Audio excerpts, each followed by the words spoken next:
Bonjour à tous, je vous invite à vous abonner à cette chaîne, à aimer, à partager, à commenter ces vidéos, c'est très important. C'est une manière de nous soutenir. Merci à vous tous. Bonjour François Bousquet. Bonjour Clémence.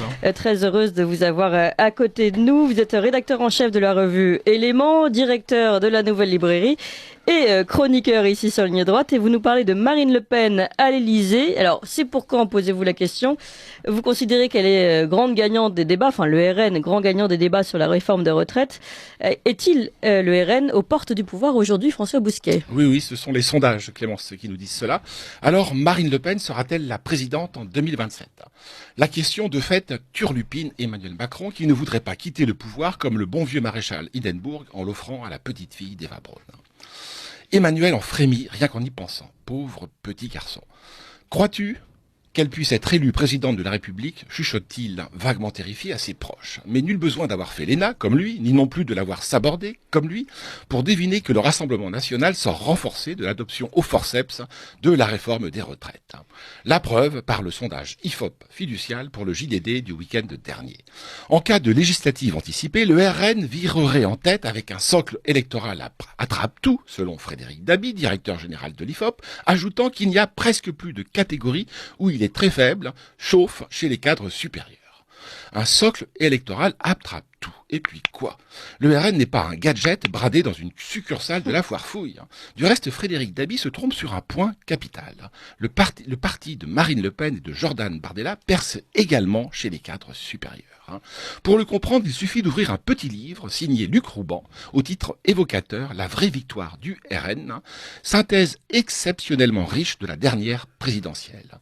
L'ouvrage est passé relativement inaperçu, sorti il y a 4 mois, peut-être parce que c'est une publication des presses de Sciences Po, qui pâtissent du discrédit dans lequel a succombé la maison mère, devenue la citadelle de la grande bourgeoisie, aussi rouge que le nez d'un clown.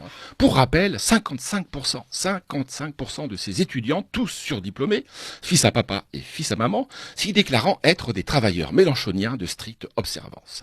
Dommage, vraiment dommage. Luc Rouban, directeur de recherche au Centre de recherche politique de Sciences Po, le CEVIPOF, a épluché dans le détail la série d'enquêtes adossées au baromètre de la confiance politique du dit CEVIPOF, qui est la meilleure banque de données sur le rapport que les Français entretiennent avec la politique. C'est neutre, chirurgical, précis. Un baromètre ne fait pas d'idéologie, il la mesure. Ce à quoi s'emploie Luc Rouban en bon météorologue. En refermant son livre, on en vient à se dire que Macron est en situation d'échec au roi et que dans la configuration actuelle, il ne tient qu'au Rassemblement national de le mettre, le moment venu, bien sûr, échec et mat. Plus isolé que jamais, Macron n'est plus qu'un roitelet soleil déclinant qui ose encore convoquer dans son entourage et parmi ses courtisans la figure de Jupiter. Rappelez-vous, Jupiter.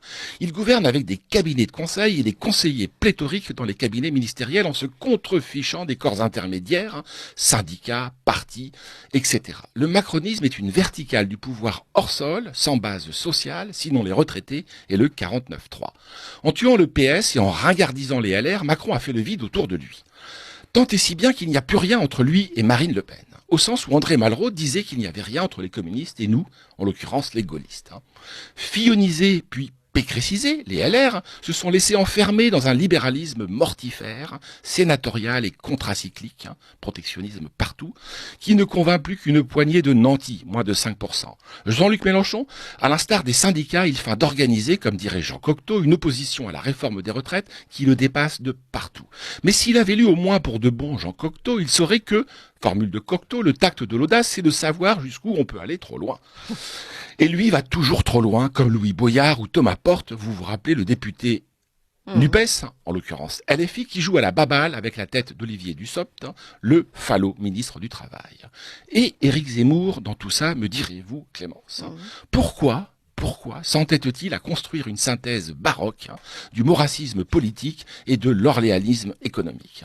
Pour qui le connaît un peu et l'apprécie, c'est une énigme. Lui qui vient du gaulo-bonapartisme s'en éloigne toujours plus pendant que Marine Le Pen, pourtant biberonnée à l'antigaullisme familial, s'en approche. Moyennant, nous dit Luc Rouban, une offre, c'est lui qui parle, une offre politique de droite, nationale, sociale, conservatoire mais pas conservatrice, jouant le jeu des institutions sans chercher à restaurer le roi, à déclencher un coup d'État ou à prôner le néolibéralisme comme son père. Nul besoin de convoquer ici le gaucho-lepénisme. L'antilibéralisme du RN est biface, à double entrée. Il est à la fois économique et culturel. Formule gagnante manifestement qui explique sa percée dans toutes les catégories socio-professionnelles sur fond de déclassement général. Car le RN ne s'adresse pas qu'aux classes populaires, contrairement à ce qu'on dit. Pour preuve, de 2012 à 2022, le volume des classes populaires dans le vote Marine Le Pen a même reculé. En 10 ans, on passe de 61% à 49%, alors que dans le même temps, celui des catégories moyennes a grimpé de 33% à 40%.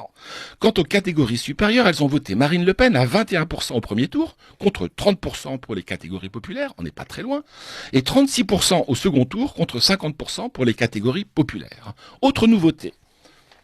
Le RN séduit désormais la fonction publique. Entre 2007 et 2022, Marine Le Pen a gagné 9 points dans la fonction publique d'État, 7 points dans la fonction publique territoriale où elle était déjà bien implantée, et 15 points dans la fonction publique hospitalière. Alors plusieurs facteurs ont contribué à institutionnaliser le parti de Marine Le Pen. L'entrée en nombre au Parlement n'étant évidemment pas le moindre. La désidéologisation d'un gros tiers de ses électeurs, 36%, levant l'hypothèque du Front National Canal Historique, Vichy, Algérie française, etc. Ce qui fait que le RN est perçu aujourd'hui comme le parti le plus en phase avec le quotidien des électeurs, qui est la première demande de tout sondage confondu des Français qui n'en finissent pas de dire aux politiques « écoutez-nous ». Et ce n'est pas parce que les députés de la NUPES ont ostensiblement tombé la cravate qu'ils écoutent pour autant les Français. Cela ne fait jamais d'eux, comme les étudiants de Sciences Po, que des cols blancs et des bobos qui se racontent des bobards, en confondant le Parlement avec un espace de coworking ou une ZAD cradingue. Tout le contraire du RN, bref, qui représente le mieux, baromètre du Cevipof à l'appui, la demande de justice sociale. Or, c'est cette demande de justice sociale qui fait les majorités. Alors, vivement Clémence 2027.